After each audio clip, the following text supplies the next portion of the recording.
হযরত আবু বকর রাদিয়াল্লাহু তাআলা আনহুর অবস্থা এমন হয়ে গেল, আবু বকর সকালবেলা ঘুম থেকে সজাগ হলে আমার নবীর দরবারে উপস্থিত হয়ে যেতেন, আমার নবীর কাছে হাজিরা দিতেন। সারাদিন রাসূলুল্লাহ সাল্লাল্লাহু আলাইহি ওয়াসাল্লামের সাথে সময়টা অতিবাহিত করতেন। রাত্রিবেলায় নবীকে একা রেখে বাসায় আসতে পারতেন না। রাত্রিবেলায় যখন হযরত সিদ্দিক আকবর আমার রাসূলের দরবার থেকে আসতেন, রাসূল করিম সাল্লাল্লাহু আলাইহি ওয়াসাল্লামের কাছ থেকে যখন বাসায় আসতেন, বাসায় এসে সারাক্ষণ চিন্তা করতেন, আমি আমার রাসূলকে রেখে এসেছি, না জানি আমার রাসূল কি অবস্থায় আছে। এই চিন্তায় হযরত আবু বকর করতেন। জোরে কোন সুবহানাল্লাহ। অর্থাৎ আবু বকরের ভিতরে সব সময় টেনশন কাজ করত যে আমার রাসূল কি অবস্থায় আছে। একটা মানুষের প্রতি কতটুকু মহব্বত আর ভালোবাসা থাকলে সবকিছু সারাটা সময় রাসূলুল্লাহ সাল্লাল্লাহু আলাইহি ওয়াসাল্লামের পিছনে কাটায়া দিতেন। আরে প্রিয় ভাইয়েরা আমার, রাসূল করিম সাল্লাল্লাহু আলাইহি ওয়াসাল্লামের হাতে যখন আবু বকর ইসলাম ধর্ম গ্রহণ করলেন, আবু বকর ছিলেন মক্কার ধনাঢ্যশীল ব্যক্তিদের মধ্যে একজন। আবু বকর ছিলেন বড় বিজনেসম্যান। আবু বকরের ক্ষমতাও ছিল, দাপটও ছিল। কিন্তু ইসলাম কবুল করার পরে হযরতে আবু বকর তার ব্যবসার প্রতি আর মনোযোগ দিলেন না। মনে হয় যে ব্যবসার কথা উনি ভুলেই গেলেন। সুবহানাল্লাহ। সারা সময় রাসূল করিম সাল্লাল্লাহু আলাইহি ওয়াসাল্লামের দরবারে পড়ে থাকতেন। হযরতে আবু বকর সিদ্দিক রাদিয়াল্লাহু তাআলা আনহুকে আমার নবী একদিন জিজ্ঞেস করেছিলেন, আবু বকর, যে তোমার কাছে পৃথিবীতে সবচাইতে প্রিয় জিনিস কি? আবু বকর বলেছিলেন, ইয়া রাসূলুল্লাহ, আমার কাছে পৃথিবীতে সবচাইতে প্রিয় জিনিস হচ্ছে তিনটা। জোরে করো সুবহানাল্লাহ। বলেন কয়টা? তিনটা। আমার রাসূল বললেন, প্রিয় তিনটা জিনিস কি? হযরতে আবু বকর বললেন, ইয়া রাসূলুল্লাহ, ইয়া হাবিবাল্লাহ, নবী গো, আমি যখন ইসলাম ধর্ম গ্রহণ করলাম, কালেমা পড়লাম, কালেমা পড়ার পরে আমার কাছে মনে হয় আমার জীবনের যত ধন সম্পদ আছে সব আপনি নবীর জন্য আমি খরচ করে দেই। জোরে কোন সুবহানাল্লাহ। এটা হচ্ছে এক নম্বর প্রিয় জিনিস। দুই নম্বরে হচ্ছে, ইয়া রাসূলুল্লাহ, ইয়া হাবিবাল্লাহ, নবী গো, দুই নম্বর আমি আবু বকরের কাছে সবচেয়ে প্রিয় জিনিস হচ্ছে, আমি আবু বকর সব সময় আমার কাছে মনে হয় আপনি রাসূলুল্লাহর কাছে আমি বসে থাকি। জোরে কোন সুবহানাল্লাহ। তিন নম্বর হচ্ছে, ইয়া রাসূলুল্লাহ, আমার কাছে সবচাইতে বেশি প্রিয় হচ্ছে, সবচাইতে ভালো লাগে, সব সময় আপনার নুরানি চেহারার দিকে তাকায় থাকতে মন চায়। জোরে কোন সুবহানাল্লাহ। ইয়া রাসূলুল্লাহ, আপনার চেহারার দিকে তাকাইলে পৃথিবীর সবকিছু আমি ভুলে যাই। জোরে কোন সুবহানাল্লাহ। আল্লাহ পাক আমার রাসূলের চেহারায় এত নূর দিয়েছিলেন, এত মায়া দিয়েছিলেন আমার নবীর চেহারার মধ্যে, যেই চেহারার দিকে তাকাইলে ক্ষুধার্ত ব্যক্তিরা তার ক্ষুধার কথা ভুলে যেত। জোরে কোন সুবহানাল্লাহ। পিপাসার্ত ব্যক্তিরা যে রাসূলের চেহারার দিকে তাকাইলে পানির পিপাসার কথা ভুলে যেত। জোরে কোন সুবহানাল্লাহ। প্রিয় ভাইরা আমার, সুতরাং এই রাসূলকে যারা চিনল, রাসূলকে যারা মানল, রাসূলকে যারা জানলো, তারা সিদ্দিকে আকবর হয়ে গেল। কথা বলেন ঠিক কিনা? রাসূল চিনল না, রাসূল মানল না, রাসূলকে জানলো না, তারা আবু জেহেল হবে। কথা বলেন ঠিক কিনা? সহজে সংক্ষিপ্ত ওয়াজ, এর চাইতে সংক্ষিপ্ত ওয়াজ আর হয় না। মানলে আবু বকর, না মানলে আবু জেহেল। কথা বলেন ঠিক কিনা? যদি রাসূলকে মানা যায় আবু বকর হওয়া যাবে, রাসূলকে মানবেন না তো আবু জেহেলের কাতারে দাঁড়াবেন। কথা বলেন ঠিক কিনা? এতে কি কারো কোনো সন্দেহ আছে? প্রিয় ভাইয়েরা আমার, তো ইসলাম এটা সবাই বুঝে না, বুঝতে পারে না। ইসলাম সবাই, ঈমান সবাই আনতে পারে না। কথা বলেন ঠিক কিনা? ঈমান হচ্ছে আল্লাহর পক্ষ থেকে এমন একটা নূর, ঈমান হচ্ছে আল্লাহর পক্ষ থেকে এমন একটা নূর, আল্লাহ যাকে পছন্দ করেন তাকে এই নূর দেন। কথা বলেন ঠিক কিনা? আল্লাহ যদি চান তাহলে ঈমানের মতো দৌলত দিয়ে হযরতে বেলাল হাবশির মতো কালো মানুষটাকেও আল্লাহ মসজিদে নববীর মুয়াজ্জিন বানায় দিতে পারেন। কথা বলেন ঠিক কিনা? বেলালের কি ছিল? বেলালের তো কিছুই ছিল না, বংশ ছিল না, চেহারার কোনো ঢোক ছিল না, ক্ষমতা ছিল না, ধন সম্পদ কিছুই তো ছিল না, কিন্তু আল্লাহ চেয়েছেন বেলাল আমার নবীকে চিনছেন, এই জন্য আল্লাহ পাক বেলালের মর্যাদা বাড়ায় দিয়েছেন। কথা বলেন ঠিক না? প্রিয় ভাইরা আমার, সুতরাং আমার বন্ধুগণ, হযরতে আবু বকরকে আল্লাহ পাক এমন ভাবে কবুল করলেন যে হযরতে আবু বকর রাসূলুল্লাহ সাল্লাল্লাহু আলাইহি ওয়াসাল্লামকে পেয়ে নিজ ব্যবসার কথা ভুলে গেলেন, দুনিয়াদারি সব ভুলে গেলেন। সুবহানাল্লাহ। এমন অবস্থা হলো হযরতে আবু বকর তার ব্যবসা প্রতিষ্ঠানে যান না। সারাটা সময় নবী করিম সাল্লাল্লাহু আলাইহি ওয়াসাল্লামের পিছনে অতিবাহিত করতেছেন। হযরতে আবু বকরের বাল্যকালের একজন বন্ধু ছিল, ছোটবেলার একজন বন্ধু ছিল, নাম তার হচ্ছে কালাদা বিন হুসাইন। হযরতে আবু বকর সিদ্দিক রাদিয়াল্লাহু তাআলা আনহু রাস্তা দিয়ে একদিন যাচ্ছে, তার বন্ধু কালাদা বিন হুসাইনের সাথে একদিন আকস্মিকভাবে দেখা হয়ে গেল। দেখা যখন হয়ে গেল, সে আবু বকরকে ডাক দিয়ে জিজ্ঞেস করলো, আবু বকর কি হলো, ঘটনা কি? তোমাকে তো তোমার ব্যবসা প্রতিষ্ঠানে যেতে আমরা দেখি না, ব্যবসার কথা ভুলে গেলাম। তুমি যে এইভাবে ব্যবসার কথা ভুলে গেলা, তোমার যে ব্যবসা, সেই ব্যবসা তো দিন দিন লসের দিকে যাচ্ছে। অর্থাৎ তুমি যে ব্যবসার প্রতি অমনোযোগী হয়ে গেলা, ধর্মের প্রতি অমনোযোগী হয়ে গেলা, কর্মের প্রতি অমনোযোগী হয়ে গেলা, তুমি তো লোকসানের দিকে তো ধাবিত হচ্ছ, তোমার তো ভবিষ্যৎ অন্ধকার দেখতে পাচ্ছি। এই কথা বলল কালাদা বিন হুসাইন। কিন্তু হযরতে আবু বকর সিদ্দিক রাদিয়াল্লাহু তাআলা আনহু বললেন, ও বন্ধু, আমার বন্ধু, তুমি শুনে রেখো, তুমি মনে করেছো সম্পদের মাঝে সফলতা আছে, টাকার মাঝে সফলতা আছে, গাড়ি বাড়ির মাঝে সফলতা আছে, কিন্তু আমি আবু বকর দেখতে পাচ্ছি টাকার মাঝে কোনো সফলতা নাই, ধন সম্পদে কোনো সফলতা নাই, দুনিয়ার ক্ষমতায়, দুনিয়ার চাকচিক্যে কোনো সফলতা নাই।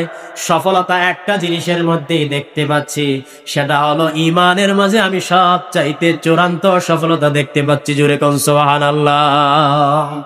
তুমি যেটা মনে করতেছো যে আমি আমার ব্যবসা বাণিজ্যের কথা ভুলে গেছি, ব্যবসা বাণিজ্য লস হবে, লস প্রজেক্ট, তুমি তো মনে করতেছো দুনিয়ার ধন সম্পদকে আসল সফলতা, কিন্তু আমি এগুলোর মধ্যে সফলতা দেখতে পাচ্ছি না।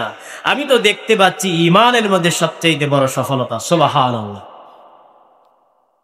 হযরতে আবু বকর বললেন, বন্ধু শুনে রেখো, তুমি তো জানো না আমি এক নতুন বিজনেস শুরু করছি, নতুন ব্যবসা শুরু করছি। সুবহানাল্লাহ। হযরতে আবু বকর বললেন, বন্ধু নতুন ব্যবসা শুরু করলাম, যেই ব্যবসার মূলধন, যেই ব্যবসার মূল পুঁজি হলো লা ইলাহা ইল্লাল্লাহু মুহাম্মাদুর রাসূলুল্লাহ। সবাই পড়েন লা ইলাহা ইল্লাল্লাহু মুহাম্মাদুর রাসূলুল্লাহ। আবু বকর বললেন, বন্ধু ব্যবসা তো শুরু করলাম, ব্যবসার মূলধন কি? লা ইলাহা ইল্লাল্লাহ মুহাম্মাদুর রাসূলুল্লাহ। এই ব্যবসা আমি শুরু করলাম, ঈমান গ্রহণ করলাম, ইসলাম গ্রহণ করলাম। ঈমান ইসলাম গ্রহণ করার পরে আমি আমার ব্যবসায় এত বেশি লাভ দেখতেছি, লোকসানের তো কোনো রাস্তাই দেখতেছি না। জোরে বল সুবহানাল্লাহ। আবু বকর বলেন, আমি যখন কারো সাথে যখন সালাম দিয়ে যখন কারো সাথে হাসি মুখে কথা বলি, আমার ইসলাম, আমার রাসূল বলেছেন, কেউ যখন কারো সাথে সালাম দিয়ে হাসি মুখে কথা বলে, আমার আল্লাহ রাব্বুল আলামিন তার আমলনামায় সাদাকার সওয়াব তুলে দেন। জোরে কোন সুবহানাল্লাহ। সিদ্দিক আকবর বলেন যে এমন এক ধর্ম আমি পাইলাম, এমন এক ধর্ম আমি গ্রহণ করলাম, যেই ধর্মে কথা বললেও সওয়াব, যেই ধর্মে চুপ থাকলেও সওয়াব আছে, যেই ধর্মে রাস্তা দিয়ে হাঁটলেও সওয়াব আছে, বসে থাকলেও সওয়াব আছে, খাইলেও সওয়াব আছে, ঘুমাইলেও সওয়াব আছে। জুড়ে কোন সুবহানাল্লাহ। শুধু সিস্টেম একটা ফলো করতে হবে, সেটা হচ্ছে আমার রাসূলের তরিকা, আমার রাসূলের সুন্নাহ মেনে কেউ যখন চলবে, তার দুনিয়ার প্রত্যেকটা কাজ আল্লাহ ইবাদতে গণ্য করবেন। জোরে কোন সুবহানাল্লাহ। প্রিয় ভাইরা আমার, এই জন্য দেখেন কেউ যখন রাস্তা দিয়ে হাঁটছে, আমি যখন রাস্তা দিয়ে হাঁটছি, তখন আমি যদি সুবহানাল্লাহ আলহামদুলিল্লাহ লা ইলাহা ইল্লাল্লাহ এই জিকিরটা করে করে রাস্তা দিয়ে হাঁটি, রাস্তা দিয়ে যতক্ষণ হাঁটবো ততক্ষণ আল্লাহর ফেরেশতারা নেক তুলতেই থাকবে। কথা বলেন ঠিক কিনা? আমি বসে আছি, কোনো কাজ নাই, আমি যখন জিকির করব, আল্লাহর স্মরণ করব, ফেরেশতারা ততক্ষণ আমলনামায় লিখতেই থাকবে। প্রিয় ভাইয়েরা, মুমিন বান্দা যখন খাবে, খাওয়ার আগে যখন নিয়ত করবে যে আমি খাচ্ছি, হালাল রিজিক ভক্ষণ করতেছি, কিসের জন্য? আমার শরীরে শক্তি সঞ্চার হবে, আমি আমার রবের গোলামি করব, আমি আমার রবের ইবাদত বন্দেগী করব, আমি আমার নামাজগুলো আমি ভালোভাবে আদায় করব। এইভাবে সে যখন খাওয়ার আগে নিয়ত করবে, তাহলে খাওয়ার আগে নিয়ত করার কারণে সে যতক্ষণ খানাতে থাকবে, যতক্ষণ খাবে, ততক্ষণ ফেরেশতারা নেক লিখতেই থাকবে। জোরে বল সুবহান। শুধু তাই নয়, মুমিন বান্দা যখন ঘুমাবে, ঘুমানোর আগে যখন মুমিন যখন নিয়ত করবে যে আমি ঘুমাচ্ছি, আমার শরীর সুস্থ থাকবে, আমার শরীর ভালো থাকবে, শেষ রাতে আমি তাহাজ্জুদের নামাজ পড়ব, শেষ রাতে আমি তাহাজ্জুদের নামাজ পড়ে ফজরের নামাজ আমি জামাতের সাথে আদায় করব, সে যখন এই নিয়ত করে ঘুমাবে, আমার নবী বললেন সে ঘুমাইলেও ফেরেশতারা তার আমলনামার মধ্যে নেক লিখবে। জোরে বল সুবহানাল্লাহ। নিয়তের কারণে, সিস্টেমের কারণে আমাদের সব কিছু আমলে রূপান্তর করে দেন আল্লাহ। জোরে বল সুবহানাল্লাহ। প্রিয় ভাইয়েরা আমার, আরে এমন কি দেখেন, এমন কি আল্লামা বদরুদ্দিন আইনি তার উমদাতুল কারি শরহ সাহিহুল বুখারীর মধ্যে লিখেন, মুমিন বান্দা যখন তার বৈধ স্ত্রীর সাথে যখন মেলামেশা করে, যতক্ষণ মেলামেশা করে ততক্ষণ আল্লাহ পাক তার আমলনামায় সব লিখতে থাকেন। জোরে বল সুবহানাল্লাহ।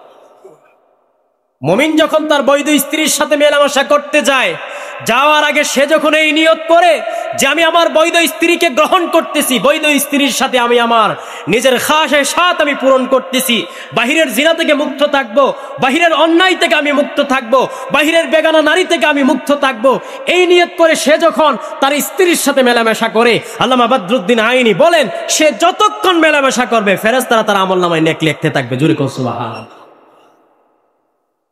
মুমিনের গোটা জিন্দেগিটাই আমলে রূপান্তর করা যায় সিস্টেম মানলে। কথা বলেন ঠিক কিনা? প্রিয় ভাইয়েরা আমার, হযরতে আবু বকর সিদ্দিক রাদিয়াল্লাহু তাআলা আনহু ওনার বন্ধু কালাদা বিন উসাইদকে বললেন যে কালাদারে, এমন এক ধর্ম আমি পাইছি, এমন এক ধর্ম আমি গ্রহণ করছি, যেই ধর্মে লোকসান হওয়ার কোনো সিস্টেম নেই, লোকসান হওয়ার পার্সেন্ট হচ্ছে 0, শুধু লাভ আর লাভ। সুবহানাল্লাহ। প্রিয় ভাইয়েরা আমার, হযরতে আবু বকর যখন এই কথাটা যখন বললেন, দয়াময় আল্লাহর কাছে এই কথাটা এত বেশি পছন্দ হয়েছে, এত বেশি আল্লাহর কাছে কথাটা ভালো লেগেছে, আমার আল্লাহ রাব্বুল আলামিন সাথে সাথে হযরতে জিবরিল আমিনকে ডাক দিলেন। জিবরিল আমিনকে ডাক দিয়া বললেন, জিবরিল আমিন রে, যাও আমার বন্ধুর কাছে সুসংবাদ নিয়ে যাও, আমার বন্ধুর কাছে সূরাতুল আসরটা নিয়ে যাও, আর সূরাতুল আসরটা নিয়ে আমার বন্ধুরে যায় বলবা, বন্ধুর সাহাবী হযরতে আবু বকর আজকে এমন কিছু কথাবার্তা একজনকে বলেছে, যে কথাবার্তাটা আমি আল্লাহর কাছে সবচেয়ে ভালো লেগেছে, এজন্য আমি আল্লাহ রাব্বুল আলামিন সূরাতুল আসরটা দিলাম। জিবরিল আমিন আসলেন, জিবরিল আমিন এসে আমার রাসূলকে সালাম দিলেন, সালাম দিয়া বললেন, ইয়া রাসূলুল্লাহ ওয়া ইয়া হাবিবাল্লাহ, নবী গো, আপনার বন্ধু আবু বকর আজকে এমন কিছু কথাবার্তা বলেছে, এমন কিছু কথাবার্তা তার জবান থেকে বের হয়েছে, যেই কথাগুলো স্বয়ং আল্লাহর। জোরে বল সুবহানাল্লাহ। আল্লাহ পছন্দ করেছে এই কথাগুলো। সুতরাং আল্লাহ আবু বকরের কথার সত্যতার জন্য আজকে সূরাতুল আসর নাজিল করে দিলেন। জোরে বল সুবহানাল্লাহ। জিবরিল আমিন আমার রাসূলের কাছে আসলেন, আয়েশা সূরাতুল আসর শোনালেন। জিবরিল আমিন বললেন, ওয়াল আসরি ইন্নাল ইনসানা লাফি খুসর ইল্লাল্লাযীনা আমানু ওয়া আমিলুস সালিহাতি ওয়া তাওয়াসাউ বিল হক ওয়া তাওয়াসাউ বিস সাবর। হযরত আবু বকর কি বললেন? আবু বকর বললেন, ঈমান আছে, যার ঈমান আছে সেই সফল। এবার আল্লাহ পাক হযরতে আবু বকরের এই কথাটাকে আল্লাহ কোরআনে কোট করলেন। আল্লাহ রাব্বুল আলামিন আবু বকরের কথার সমর্থনে আল্লাহ সূরা নাজিল করলেন। আল্লাহ বললেন ওয়াল আসর ইন্নাল ইনসানা লাফি খুসর। আল্লাহ বললেন মহাকালের শপথ, সময়ের শপথ করলেন।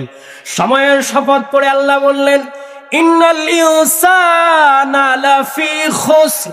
আল্লাহ বলছেন পৃথিবীর সমস্ত মানুষ ক্ষতিগ্রস্ততার মধ্যে ডুবে আছে।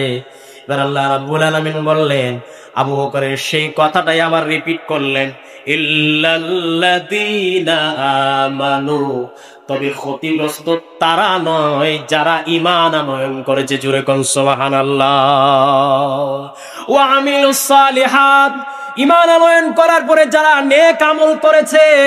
3 নম্বর হচ্ছে ওয়াতাওয়াসাউ বিল হক, যারা হকের দাওয়াত দিচ্ছে। ওয়াতাওয়াসাউ বিস সাবর, যারা ধৈর্যের উপদেশ দিচ্ছে, ধৈর্যের দাওয়াত দিচ্ছে। আল্লাহ বলেন এইখানে 4টা গুণ যাদের মধ্যে থাকবে পৃথিবীতে তারা কোনোদিন ক্ষতিগ্রস্ত হবে না। কথা বলেন ঠিক কিনা? কথা আল্লাহ বললেন, 4টা কাজের কথা বললেন, যে এই 4টা কাজ যারা করবে, 4টা কাজ যাদের মধ্যে থাকবে, পৃথিবীর সমস্ত মানুষ ক্ষতিগ্রস্ততার মধ্যে থাকলেও এই 4 গুণের মানুষ তারা ক্ষতিগ্রস্ততার মধ্যে থাকবে না। জোরে কোন সুবহানাল্লাহ। বলেন কাজ করতে হবে কয়টা? কাজ করতে হবে 4টা। আল্লাহ তাআলা শুরুতেই বললেন ওয়াল আসর, সময়ের শপথ করলেন, সময়ের কসমটা করলেন।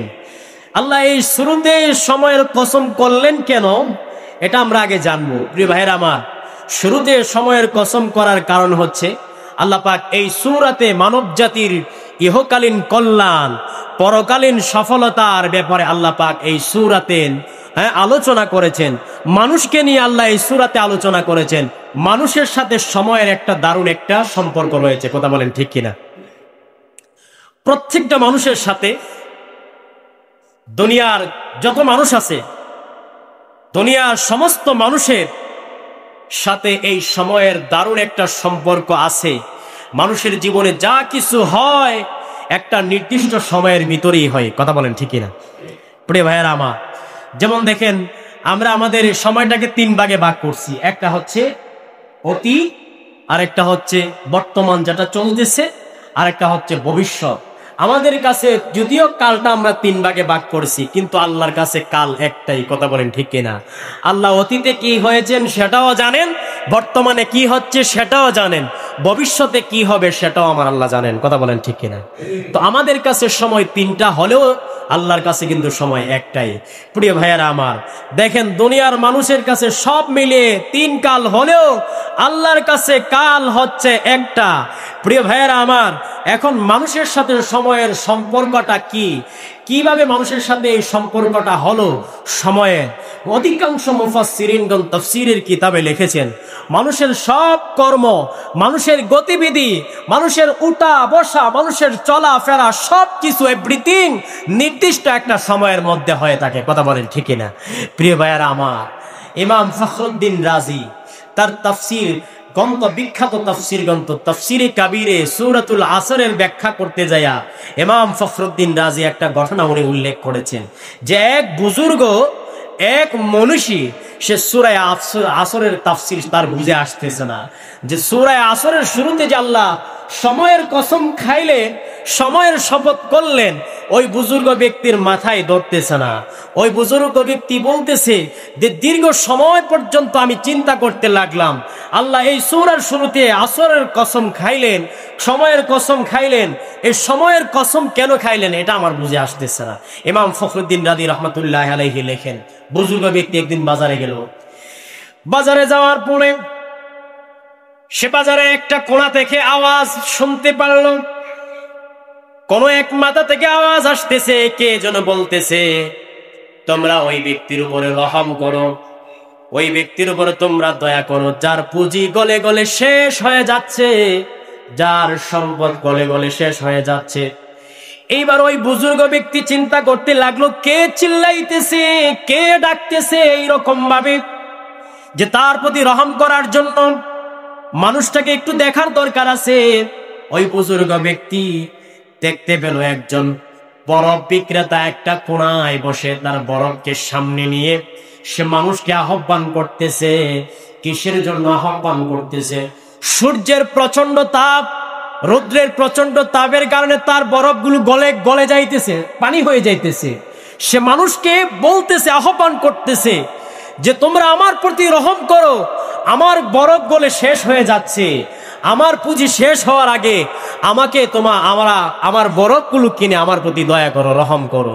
প্রিয় ভাইয়েরা আমার, সে বোঝাতে চাচ্ছে যে আমার বরফগুলো যদি গলে যায়, পানি হয়ে যায়, তাহলে এই বরফ গলে পানি হয়ে যাওয়ার পরে আমার বরফ আর কেউ কিনবে না। সুতরাং বরফ গলার আগে আমার কাছ থেকে সবাই তোমরা ক্রয় করো। প্রিয় ভাইয়েরা আমার, দেখেন বরফ যতক্ষণ থাকবে ততক্ষণ বরফের মূল্য আছে, কথা বলেন ঠিক কিনা? বরফ যখন পানি হয়ে যাবে, এই পানি কি কেউ আর কিনবে? কথা বলেন, পানি টাকা দিয়ে কেউ কিনবে? তো তার মানে বুঝাতে চাইলো যে আমার বরফটা পানি হওয়ার আগে, দেখো মূল্যহীন হওয়ার আগে তোমরা আমার বরফটা কিনে ফেলো। প্রিয় ভাইয়েরা আমার, তার মানে ওই ব্যবসায়ী লোকজনকে ডেকে বলছে আমার বরফগুলো তাড়াতাড়ি তোমরা নাও, আমার বরফগুলো তো পানি হয়ে যাচ্ছে, আমার পুঁজি শেষ হয়ে যাচ্ছে, আমার সব মূলধন ধ্বংস হয়ে যাচ্ছে। প্রিয় ভাইয়েরা আমার, এই কথাটা যখন বুজুর্গ ব্যক্তি শুনতে পারলো, তখন বুজুর্গ ব্যক্তি একটা চিল্লা দিয়ে উঠলো, আল্লাহু আকবার। আল্লাহু আকবার বলে সে বলল, সূরা আসরের তাফসীর এতদিন আমি বুঝতে পারছিলাম না, কিন্তু আজকে এই বরফ বিক্রেতার কাছে আইসা সূরা আসরের তাফসীর আমি বুঝে গেলাম। জোরে কোন সুবহানাল্লাহ। ওই বুজুর্গ ব্যক্তি বলল, আল্লাহ রাব্বুল আলামিন যে সময়ের শপথ করলেন, কেন সময়ের শপথ করলেন? আল্লাহ পাক বললেন ওয়াল আসর, মহাকালের শপথ। ওই বুজুর্গ লোক বললেন, আমি বুঝতে পারলাম মানুষের সাথে আর বরফের সাথে একটা মিল রয়েছে। বরফ যেমন গলে গলে পানি হয়ে যায়, ঠিক তদ্রূপভাবে মানুষের জীবন থেকে 1 সেকেন্ড, 1 মিনিট, 1 ঘন্টা, একটা দিন, একটা সপ্তাহ, একটা মাস, একটা বছর কাটতে কাটতে মানুষের জীবন থেকে, হায়াতের জীবন থেকে মানুষের হায়াত গুলো শেষ হয়ে যায়। কথা বলেন ঠিক কিনা? এজন্য দেখবেন আমার দেশে যখন নতুন বছর আসে, আমার দেশের নতুন বছর আসলে আমার দেশের ছেলেপেলেরা করে কি, কত কিছু করে, আতশবাজি করে, ফটকাবাজি করে, বিভিন্ন নাচ গানের আয়োজন করে, এই বর্ষবরণ করে তারা আনন্দ করতেছে। অথচ তারা জানে না নতুন বৎসর আগমন করেছে মানে তাদের জীবন থেকে একটা বৎসর চলে গেল। কথা বলেন ঠিক কিনা? প্রিয় ভাইয়েরা আমার, এজন্য নতুন বর্ষ আগমন করলে আতশবাজি, ফটকাবাজি, এই সমস্ত নাচ গানের আয়োজন না করে আল্লাহর কাছে পিছনের 1 বৎসরের জন্য আল্লাহর কাছে ক্ষমা চাওয়া, তওবা করা। কথা বলেন ঠিক কিনা? প্রিয় ভাইয়েরা আমার, আসলে এই সূরাতে আল্লাহ পাক মানুষের কল্যাণ, ইহকালীন কল্যাণ, পরকালীন যে মুক্তির কথা আল্লাহ বলেছে এবং 4 গুণের অধিকারী ব্যক্তির কথা আল্লাহ পাক এই সূরার মধ্যে সুস্পষ্টভাবে তুলে ধরেছেন। যারা নিশ্চিত ক্ষতিগ্রস্ততা থেকে মুক্তি পাবে, যাদের মাঝে এই 4টা গুণ থাকবে। বলেন কয়টা গুণ? 4টা গুণ যাদের মধ্যে থাকবে, ইন্নাল ইনসানা লাফি খুসর, যে দুনিয়ার মানুষ যে সবাই ক্ষতিগ্রস্ত, এই ক্ষতিগ্রস্ততা থেকে তারা মুক্তি পাবে। 1 নম্বর হচ্ছে, এটার আগে বলছি, ইমাম শাফিঈ রাহমাতুল্লাহি আলাইহি উনি বললেন যে আল্লাহ পাক যদি পৃথিবীতে যদি কোরআনুল কারীমের মধ্যে যদি সূরা আসর ছাড়া যদি আর কোন সূরা নাজিল নাও করতেন, শুধু একটা মাত্র সূরা দিয়ে আল্লাহ কোরআন পাঠাই দেন দুনিয়ার জমিনে, আর ওই সূরাটা যদি সূরাতুল আসর হতো, তাহলে একটা সূরাই সমস্ত মানুষের হেদায়েতের জন্য যথেষ্ট হয়ে যেত। জোরে কোন সুবহানাল্লাহ। তাহলে এই 4 গুণের 1 নাম্বার হচ্ছে ঈমান। 4 গুণের 1 নাম্বার গুণ কি? ঈমান। ঈমান শব্দের শাব্দিক অর্থ হচ্ছে বিশ্বাস স্থাপন করা, আস্থা স্থাপন করা। পরিভাষায় ঈমান বলা হয় হযরত মুহাম্মদুর রাসূলুল্লাহ সাল্লাল্লাহু আলাইহি ওয়াসাল্লামের উপর আল্লাহ যা যা অবতীর্ণ করেছেন, যেসব বিষয়গুলো, সেই সব বিষয়গুলো মুখে স্বীকার করা, অন্তরে বিশ্বাস করা এবং এটাকে কর্মে বাস্তবায়ন করার নাম হচ্ছে ঈমান। জোরে কোন সুবহানাল্লাহ। আল্লাহ পাক মুহাম্মদ সাল্লাল্লাহু আলাইহি ওয়াসাল্লামের উপরে যা নাজিল করছেন, যা অবতীর্ণ করছেন, এটাকে কি করা? মুখে স্বীকার করা, অন্তর দিয়ে বিশ্বাস করা এবং এটাকে কাজে কর্মে বাস্তবায়ন করা, এটার নাম হচ্ছে ঈমান। প্রিয় ভাইয়েরা আমার, ঈমানের যে মৌলিক বিষয়গুলো আমরা এটা ঈমানে মুফাসসালে আমরা পড়েছি। আমানতু বিল্লাহি ওয়া মালাইকাতিহি ওয়া কুতুবিহি ওয়া রুসুলিহি ওয়াল ইয়াউমিল আখিরি ওয়াল কদরি খাইরিহি ওয়া শাররিহি মিনাল্লাহি তাআলা ওয়াল বাসি বাদাল মাউত। এই বিষয়গুলো হচ্ছে ঈমানের মৌলিক বিষয়। এই বিষয়গুলোর উপরে অবশ্যই ঈমান আনতে হবে। এই বিষয়গুলোর উপরে যদি কেউ ঈমান না আনে, একটার প্রতিও যদি কেউ অনাস্থা রাখে, বিশ্বাস না করে, তাহলে সে কোনোদিন মুমিন হতে পারবে না। কথা বলেন ঠিক কিনা? প্রিয় ভাইয়েরা আমার, এজন্য আল্লাহ রাব্বুল আলামিন ইরশাদ করেন, আমানার রাসূলু বিমা উনজিলা ইলাইহি মির রাব্বিহি ওয়াল মুমিনুন কুল্লুন আমানা বিল্লাহি ওয়া মালাইকাতিহি ওয়া কুতুবিহি ওয়া রুসুলিহি লা নুফাররিকু বাইনা আহাদিম মির রুসুলি ওয়া ক্বালু সামি'না ওয়া আতা'না গুফরানাকা রাব্বানা ওয়া ইলাইকাল মাসীর। আল্লাহ পাক বলছেন যে ঈমান আনতে হবে আল্লাহর উপরে। কথা বলেন, কার উপরে? আল্লাহর উপরে। ওয়া মালাইকাতিহি, তার ফেরেশতাগণের প্রতি ঈমান আনতে হবে। ওয়া কুতুবিহি, তার কিতাব সমূহের উপরে ঈমান আনতে হবে। ওয়া রাসূলিহি, আদম থেকে নিয়ে মুহাম্মদুর রাসূলুল্লাহ সাল্লাল্লাহু আলাইহি ওয়াসাল্লাম পর্যন্ত যত নবী রাসূল দুনিয়ার জমিনে এসেছে, নবী রাসূলদের প্রতি ঈমান আনতে হবে। প্রিয় ভাইয়েরা আমার, তারপরে আল্লাহ বলছেন ওয়াল ইয়াউমিল আখিরি, কিয়ামত দিবসের উপরে ঈমান আনতে হবে। ওয়াল কদরি খাইরিহি ওয়া শাররিহি, মানুষের ভালো মন্দ তাকদীরের প্রতি বিশ্বাস করতে হবে। কথা বলেন ঠিক কিনা? ওয়াল বাসি বাদাল মাউত, এবং কিয়ামতের পরে যে একটা পুনরুত্থান দিবস হবে ময়দানে মাহশারে, সেটাকে অবশ্যই বিশ্বাস করতে হবে। কথা বলেন ঠিক কিনা? মুমিন যারা, ইসলাম ধর্ম যারা গ্রহণ করেছেন, আমরা বিশ্বাস করি মানুষের মরণের পরে তাদের আসল জগৎ শুরু হবে, পুনরুত্থান দিবস হবে। সেই দিবসে প্রত্যেককে আল্লাহর সামনে জবাবদিহিতা করতে হবে। আল্লাহর সামনে সবাইকে জবাবদিহিতা করে সকলের হিসাব আমাদেরকে দিতে হবে। কথা বলেন ঠিক কিনা? এটা হচ্ছে আমাদের ঈমান। কিন্তু বিধর্মী যারা আছে, বিধর্মীদের কাছে পুনরুত্থান দিবস বলতে কিছু নাই। কথা বলেন ঠিক কিনা? প্রিয় ভাইয়েরা আমার, দেখেন একটা হাদিস, গুরুত্বপূর্ণ একটা হাদিস, যে হাদিসটা হাদিসে জিবরিল নামে পরিচিত। হযরতে ওমর খাত্তাব রাদিয়াল্লাহু তাআলা আনহু, উনি বলেন যে আমরা একবার রাসূল কারীম সাল্লাল্লাহু আলাইহি ওয়াসাল্লামের পাশে বসা, আমরা দেখতে পারলাম হঠাৎ করে রাসূলের কাছে একজন মানুষ আগমন করলেন। ওই মানুষটার পরনে ছিল দবদবে সাদা পোশাক, তার চুলগুলো ছিল, দাড়িগুলো ছিল কুচকুচে কালো, এবং তার চেহারার মধ্যে সফরের কোনো ক্লান্তি ছিল না। সে যে সফর করে আসছে বোঝা যাচ্ছিল না। সে আয়েশা রাসূলুল্লাহ সাল্লাল্লাহু আলাইহি ওয়াসাল্লামের সামনে বসে গেল, একদম সামনে বসে গেল। সামনে বসে আমার রাসূলকে কিছু প্রশ্ন করলো। তন্মধ্যে প্রশ্নগুলোর মধ্যে একটা প্রশ্ন ছিল, ফাখবিরনি আনিল ঈমান, ইয়া রাসূলুল্লাহ, আপনি ঈমান সম্পর্কে আমাকে বলুন। তখন রাসূল বলেছিলেন, ক্বালা আন তুমিনা বিল্লাহি ওয়া মালাইকাতিহি ওয়া কুতুবিহি ওয়া রুসুলিহি ওয়াল ইয়াউমিল আখিরি ওয়া তুমিনা বিল কদরি খাইরিহি ওয়া শাররিহি। হযরতে ওমর ফারুক বললেন, জিবরিল আমিন আমার রাসূলকে প্রশ্ন করলেন। প্রশ্ন করার পরে আমার রাসূল উত্তর দিয়েছিলেন যে জিবরিল আমিন, যে প্রশ্নটা তুমি করেছো, যে ঈমানের ব্যাপারে আমার কাছে জানতে চাচ্ছ, ঈমান হচ্ছে আল্লাহর প্রতি বিশ্বাস করবা, ফেরেশতাদের প্রতি বিশ্বাস করবা, আল্লাহর কিতাবের প্রতি বিশ্বাস করবা, আল্লাহর রাসূলের প্রতি বিশ্বাস করবা, কিয়ামত দিবসের উপরে বিশ্বাস করতে হবে, পুনরুত্থান দিবসের উপরে বিশ্বাস করতে হবে, এবং তাকদীরের ভালো মন্দের উপরে বিশ্বাস করতে হবে। জোরে কোন সুবহানাল্লাহ। এর নাম হচ্ছে ঈমান। প্রিয় ভাইয়েরা আমার, এবার আসুন, এই হচ্ছে ঈমান। ঈমানের ব্যাপারে আলোচনা করতে গেলে, ঈমান একটা সাবজেক্ট, এই সাবজেক্ট নিয়ে আলোচনা করতে গেলে একদম একটা জমা দরকার। সেজন্য যাচ্ছি না, সংক্ষেপে বলছি যে পৃথিবীতে 4 শ্রেণীর মানুষ, 4টা গুণ যাদের মধ্যে থাকবে তারা ক্ষতিগ্রস্ততা থেকে বাঁচবে। 1 নম্বর হচ্ছে যাদের ঈমান আছে তারা ক্ষতিগ্রস্ততা থেকে বাঁচবে। কথা বলেন ঠিক কিনা? 2 নম্বর হচ্ছে ওয়া আমিলুস সালিহাত, সৎ কাজ।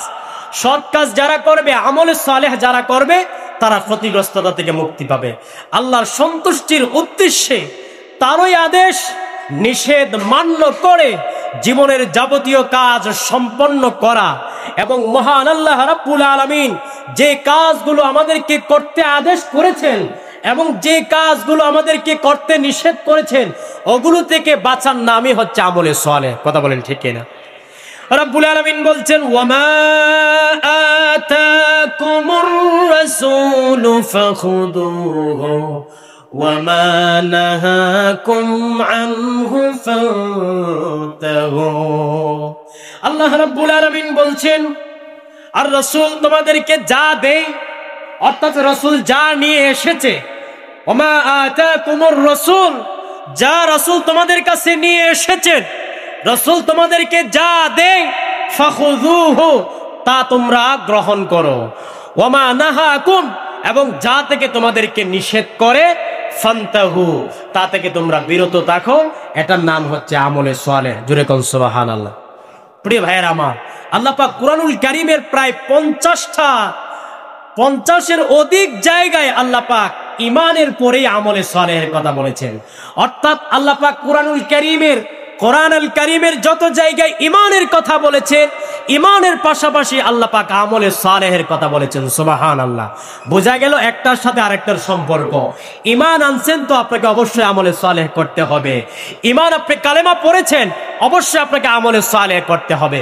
যদি আমলে সালেহ না করেন তাহলে ময়দানে মাহশারে বিপদে পড়তে হবে। প্রিয় ভাইয়েরা আমার, এজন্য দেখেন আল্লাহ রাব্বুল আলামিন ঈমানের সাথে নেক আমলের যে করে তাদের জন্য আল্লাহ পাক কত সুসংবাদ দিয়েছেন কোরআনুল কারীমের মধ্যে।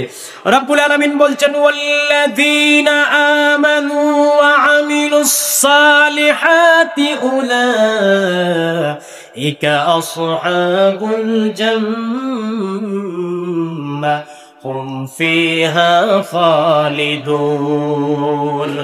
রব্বুল আলামিন বলছেন যারা ঈমান এনেছে, ওয়াল্লাযীনা আমানু ওয়া আমিলুস সালিহাত, ঈমান আনয়ন করার পরে যারা আমলে সালেহ করে, উলাইকা আসহাবুল জান্নাহ, আল্লাহ বলেন তারাই হচ্ছে জান্নাতের অধিবাসী। জুরে কোন সুবহানাল্লাহ। হুম ফিহা খালিদুন, তারা জান্নাতের অধিবাসী হয়ে চিরস্থায়ী জীবনের জন্য তারা জান্নাতে বসবাস করবে। জুরে কোন সুবহানাল্লাহ।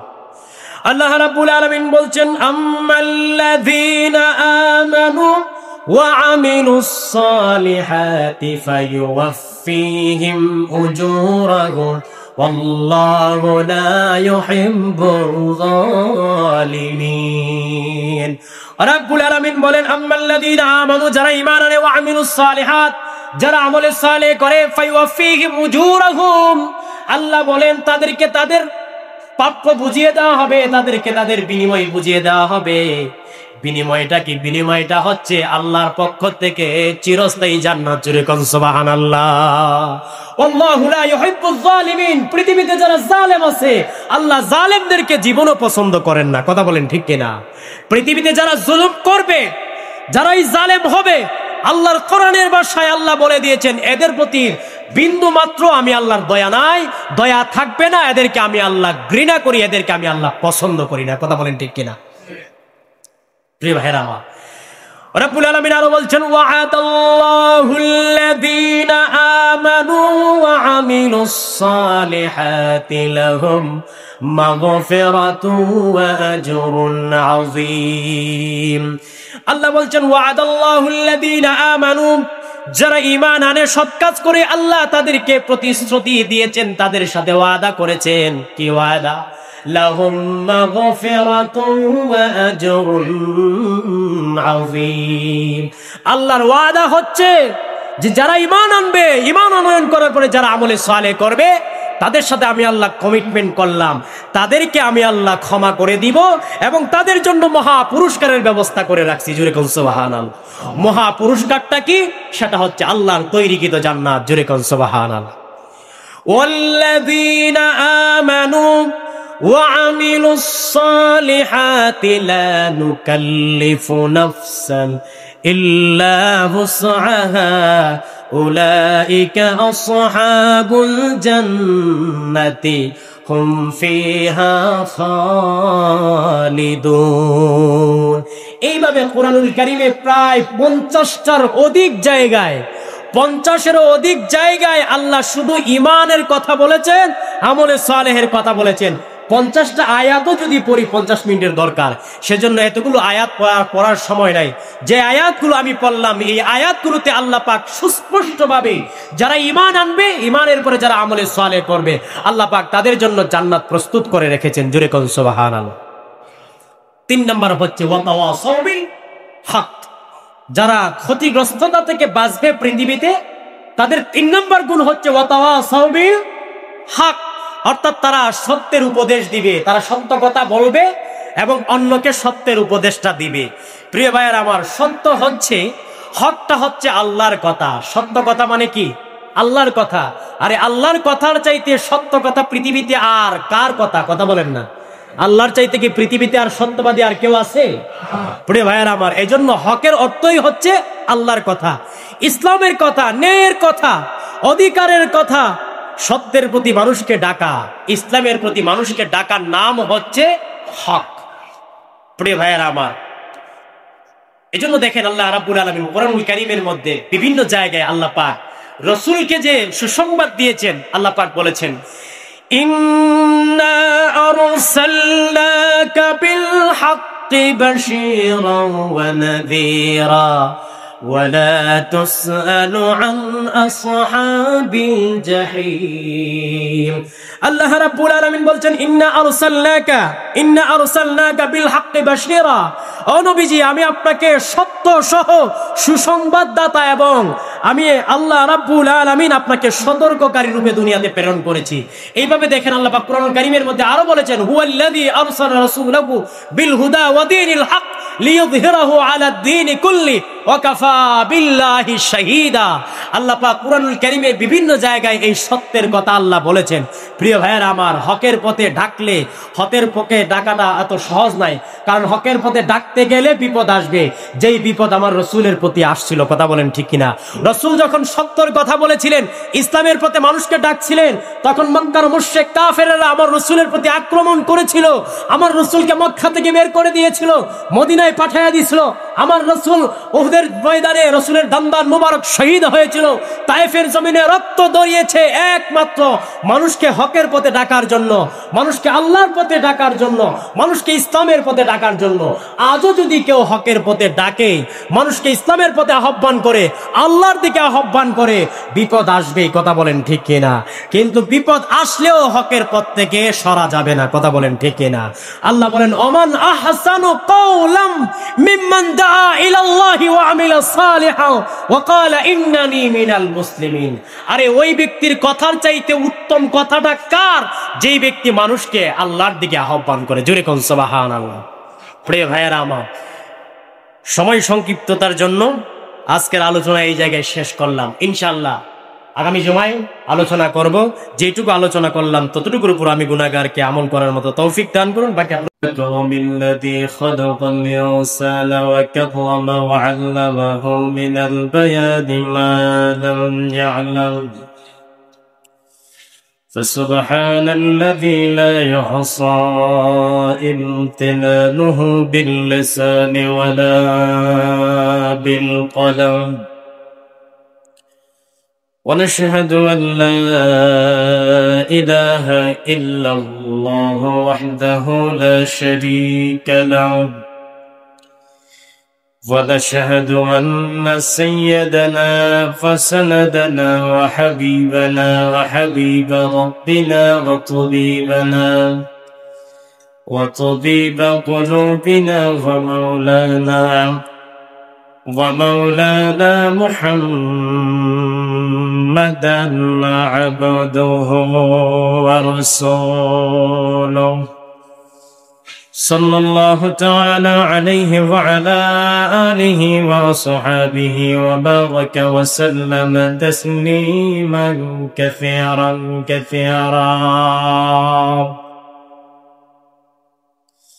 الذي أرسله بالحق بشيرا ونذيرا وداعيا إلى الله بإذنه وسراجا منيرا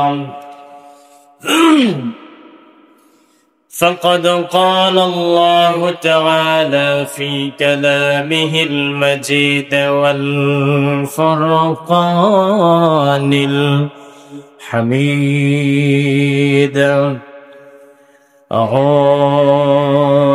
بالله من الشيطان الرجيم بسم الله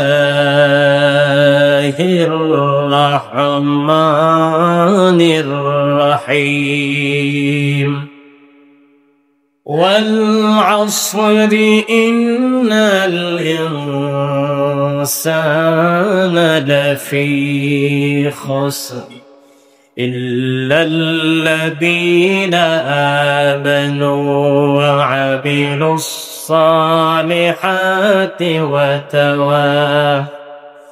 وتواصوا بالحق وتواصوا بالصبر صدق الله العظيم وصدق رسوله النبي الكريم ونحن على ذلك من الشاهدين والشاكرين والذاكرين والحمد لله رب العالمين إن الله وملائكته يصلون على النبي يا أيها الذين آمنوا صلوا عليه وسلموا تسليما اللهم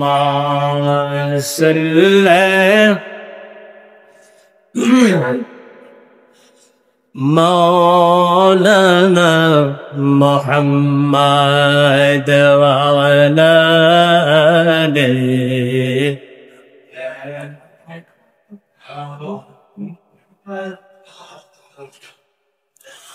ধন্য গো মুমিনা ধন্য আপনার জিন্দেগি আপনার কোলে তশরিফ আনলাম রহমাতাল লিল আলামিন আল্লাহুম্মা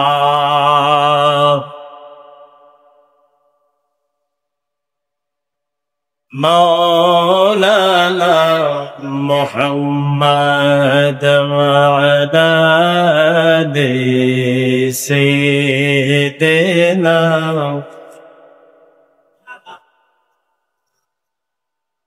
حق لا إله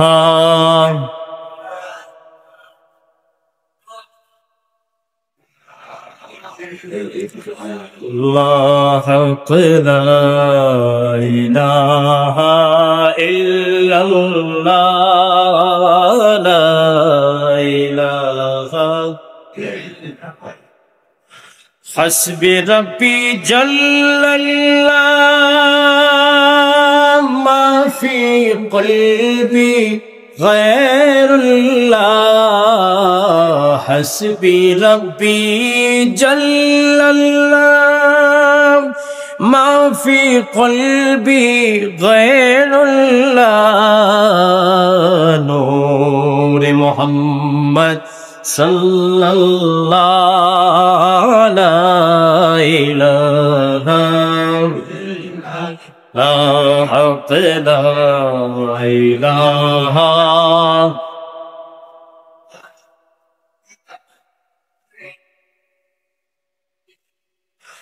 يا رحمن يا الله يا رحيم يا الله يا رحمن يا الله يا رحيم يا الله حق لا إله إلا الله لا إله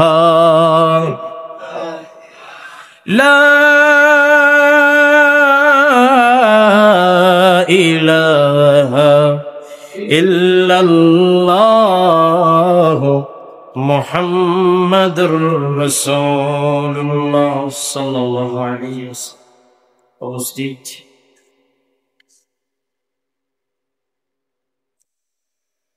রবিউল সানির প্রথম জুমায়াগত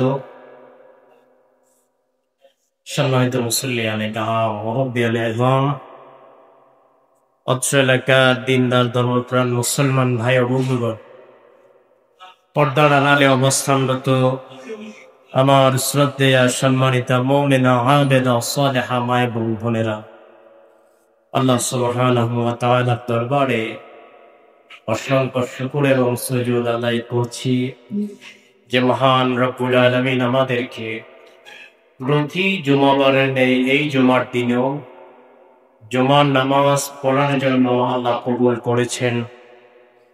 এলাকার অসংখ্য গণিত মানুষ থেকে যাচাই বাছাই করে মায়া করে মহব্বত করে ভালোবেসে মসজিদে আসার মতো সুযোগ করে দিয়েছেন। সেজন্য মন প্রাণ উজাড় করে দিয়ে, অন্তরের রক্তস্থল থেকে হৃদয়ের আবেগ অনুভূতি উজাড় করে দিয়ে আমরা সকলেই পড়ছি আলহামদুলিল্লাহ। অসংখ্য দরুদ এবং সালাম প্রেরণ করছি সর্বকালের সর্বযুগের সর্বশ্রেষ্ঠ মহামানব, বিশ্ব মানবতার মুক্তির দূত, বিশ্ব মানবতার পরম বন্ধু, বিশ্ব মানবতার মহান শিক্ষক, আমার আপনার কলিজার টুকরা নবী, প্রাণের চেয়েও প্রিয় নবী, উম্মতের কান্ডারি নবী, দু জাহানের বাদশা নবী, সৈয়দুল মুরসালিন, খাতামুন নবিয়্যিন ওয়াল মুরসালিন, সৈয়দুনা হাবিবুনা শফিউনা ইমামুনা ওয়া কুদওয়াতুনা হাবিবে কিবরিয়া মুহাম্মদ মুস্তাফা সাল্লাল্লাহু আলাইহি ওয়াসাল্লামের পর আল্লাহ পাক আমাদের দরুদ সালাম খানি সোনার মদিনায় পৌঁছে দেন, বলুন আমিন। সম্মানিত মুসল্লিয়ানে কেরাম, রবিউল আউয়াল মাস আমাদের থেকে বিদায় নিয়েছেন, রবিউল সানি মাস আমাদের মধ্যে আগমন করেছেন। তো আমরা আজকে নির্দিষ্ট একটা টপিক নিয়ে আলোচনা করব। সেজন্য কোরআনুল কারীম থেকে, কোরআনুল কারীমের 103 নম্বর সূরা সূরাতুল আসর আপনাদের সামনে তেলাওয়াত করেছি। উক্ত সূরাটি সামনে নিয়ে আমরা নির্ভরযোগ্য মুফাসসিরিন মুহাদ্দিসিনদের কিছু কথাবার্তা আলোচনা করব ইনশাআল্লাহ। আল্লাহ পাক আমাদের সবাইকে ধৈর্য সহকারে আমলের নিয়তে শোনার মতো তৌফিক দান করুন, বলুন আমিন। সূরাতুল আসর এটা হচ্ছে কোরআনুল কারীমের 103 নম্বর সূরা। সূরাটি মক্কায় অবতীর্ণ হয়েছে এবং এই সূরাতে আয়াত রয়েছে 3টি। হযরতে আবু বকর সিদ্দিক রাদিয়াল্লাহু তাআলা আনহু যখন ইসলাম গ্রহণ করলেন, নবী করিম সাল্লাল্লাহু আলাইহি ওয়াসাল্লামকে কোনো ধরনের প্রশ্ন ছাড়া, কোনো ধরনের কথাবার্তা ছাড়া আমার নবী যখন নিজের নবুয়তি দাবি করলেন, নবুয়তি দাবি করার পরে আবু বকর যখন জানতে পারল, আবু বকর কোনো কথা বললেন না, দ্বিতীয় কোনো কথা নাই, নবী নবুয়তি দাবি করছে। দাবি করার পরেই হযরতে সিদ্দিক আকবর ইসলাম ধর্ম গ্রহণ করেছে। জোরে বলেন সুবহানাল্লাহ। 4 জন সাহাবী যারা কোনো ধরনের কথাবার্তা ছাড়া, কোনো ধরনের দ্বিধাবোধ ছাড়া আল্লাহর রাসূলকে নবী হিসেবে মেনে নিয়েছিলেন। সেকেন্ড টাইম কোনো কথা বলেন নাই। রাসূল বলেছেন আমি নবী, আমি নবুয়তের দাবিদার। এই 4 জন সাহাবী আর জিজ্ঞেস করেন নাই নবুয়তি কে দিল আপনাকে, কোথায় থেকে পাইলেন। রাসূল বলছেন 4 জন সাহাবী বিনা দ্বিধায়, বিনা সন্দেহে কালেমা পড়ে ইসলাম ধর্ম গ্রহণ করেছেন। জোরে বলুন সুবহানাল্লাহ। 1 নম্বরে হচ্ছে হযরতে মা খাদিজাতুল কুবরা আত-তাহিরা রাদিয়াল্লাহু তাআলা আনহা। 2 নম্বর হচ্ছে রাসূল করিম সাল্লাল্লাহু আলাইহি ওয়াসাল্লামের পালক পুত্র হযরতে যায়েদ বিন হারেসা রাদিয়াল্লাহু তাআলা আনহু। 3 নম্বর হচ্ছে রাসূল করিম সাল্লাল্লাহু আলাইহি ওয়াসাল্লামের আপন চাচতো ভাই এবং ওনার জামাতা হযরতে আলী রাদিয়াল্লাহু তাআলা আনহু। 4 নম্বরে হচ্ছে হযরতে সিদ্দিক আকবর রাদিয়াল্লাহু তাআলা আনহু। সুবহানাল্লাহ। এই 4 জন সাহাবী কয়জন? এই 4 জন সাহাবী রাসূল করিম সাল্লাল্লাহু আলাইহি ওয়াসাল্লামের নবুয়ত প্রকাশ পাওয়ার পরে সাথে সাথে কোনো কথা নাই, কোনো বার্তা নাই। রাসূল তাদেরকে কোনো জোরাজুরি করেন নাই, জোর জবরদস্তিও করেন নাই। যখন জানতে পেরেছে মুহাম্মদ সাল্লাল্লাহু আলাইহি ওয়াসাল্লাম নবুয়তের দাবিদার, তখন সাথে সাথে কালেমা পড়ে রাসূল করিম সাল্লাল্লাহু আলাইহি ওয়াসাল্লামের হাতে ঈমান গ্রহণ করলেন। জোরে কোন সুবহানাল্লাহ। প্রিয় ভাইরা আমার, সিদ্দিক আকবর ঈমান গ্রহণ করার পরে এই সূরাটা অবতীর্ণ হয়েছিল, সূরাতুল আসর। এটা হযরতে আবু বকর যখন ইসলাম ধর্ম গ্রহণ করলেন, ইসলাম ধর্ম গ্রহণ করার পরে আবু বকরের একটা ঘটনাকে কেন্দ্র করে আল্লাহ এই সূরাটা নাজিল করেছিলেন। সুবহানাল্লাহ। ঘটনাটা ছিল হযরতে আবু বকর সিদ্দিক রাদিয়াল্লাহু তাআলা আনহু, উনি যখন ইসলাম গ্রহণ করলেন, উনি যখন রাসূল করিম সাল্লাল্লাহু আলাইহি ওয়াসাল্লামের উপরে, রাসূল করিম সাল্লাল্লাহু আলাইহি ওয়াসাল্লামের হাতে হাত রেখে যখন কালেমা পড়লেন, কালেমা পড়ার পরে তিনি আমার রাসূলকে পেয়ে এত বেশি আনন্দিত হয়েছিলেন যে সারাটা সময় রাসূলুল্লাহ সাল্লাল্লাহু আলাইহি ওয়াসাল্লামের দরবারে কাটায় দিতেন। জোরে কোন সুবহানাল্লাহ।